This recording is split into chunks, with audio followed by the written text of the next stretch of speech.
तरीका है समितियों को सशक्त करने का, उनकी आर्थिक स्थिति को मजबूत करने का, और साथ साथ जंगल की स्थिति को अच्छा करने का।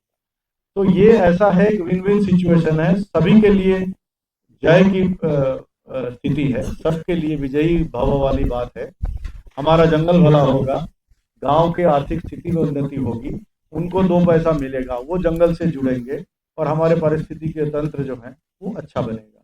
इन सब के दृष्टिगत रखते हुए बांस बेरने का सफाई, बांस वनों का मेंटेनेंस और साथ में जो बाकी क्षेत्र है उसका, तो ये हम लोगों ने एक संकल्प लिया था। और जो आत्मनिर्भर मध्य प्रदेश, जब पिछले सरकार के जो मुख्यमंत्री थे उनका एक बड़ा, और हमारे माननीय प्रधानमंत्री जी का भी एक बड़ा वो रहा है आत्मनिर्भर भारत।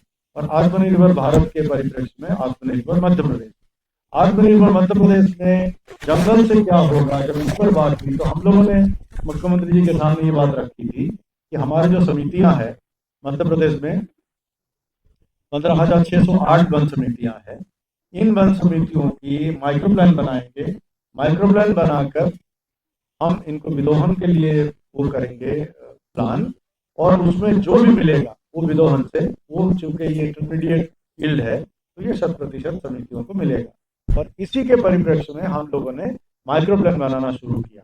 और मुझे नहीं मालूम इस क्षेत्र का माइक्रो प्लान बने कि नहीं बने, अगर बना है तो माइक्रो प्लान के अनुसार इसकी जो भी आपने कूप डाला या व्यवस्था दिया है उसके अनुसार काम होना है। अब हमारे जो ट्रेडिशनल बांस की वर्किंग है, अगर आप वर्किंग प्लान आपका देखोगे तो ये कहता है कि हर 4 साल में बांस की विदोहन होनी चाहिए, क्योंकि हम लोग इसमें 4 कूप में बांटते हैं, ABCD।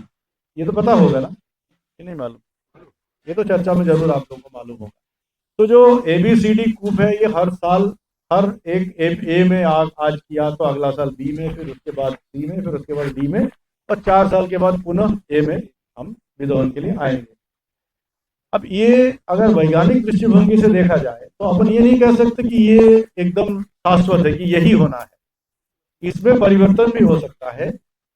हम इसको इसलिए करते हैं क्योंकि हमारे पास लेबर, जंगल की एरिया और हमारे जो संसाधन है इसकी एक तालमेल बनाता है।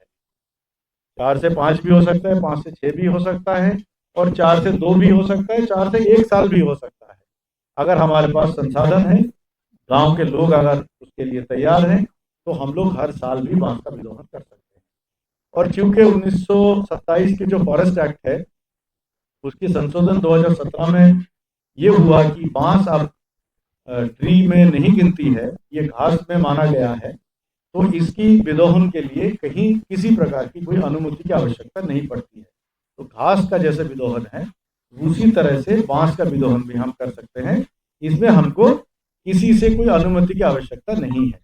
और हम अगर माइक्रो प्लान में ये प्रस्तावित करते हैं कि हम हर साल में इसको विदोहन करेंगे तो हर साल हम इसको विदोहन कर सकते हैं। हम रूल ये है कि जितना करला होगा उसका 2 गुना हमको छोड़ना होगा, पकिया और महिला। तो करला, महिला, पकिया किसको बोलते हैं तो हम लोग जानते हैं। जो इस साल का है वो करला है, 1 साल पुराना महिला है, और जो 2 साल से ज्यादा पुराना है वो पकिया है। तो करला को सपोर्ट के लिए उसके 2 गुने हमको छोड़ना होगा भिर्रे में। तो अक्सर हम लोग क्या कहेंगे कि जितना करला है पहले उसके हम देख लेंगे एक भिर्रे में कितना करला है, कितना महिला है, कितना पकिया है। तो ये पहचानना सबसे महत्वपूर्ण होगा। जब हम भिर्रा सफाई के लिए पहुंचेंगे या बांस विदोहन के लिए पहुंचेंगे तो सबसे पहले हमको उसको आइडेंटिफाई करना होगा कि करला कौन सा है, महिला कौन सा है और पकिया कौन सा है। तो ये तो हम लोग कर पाएंगे कि नहीं कर पाएंगे? कर लेंगे, सभी को आता है।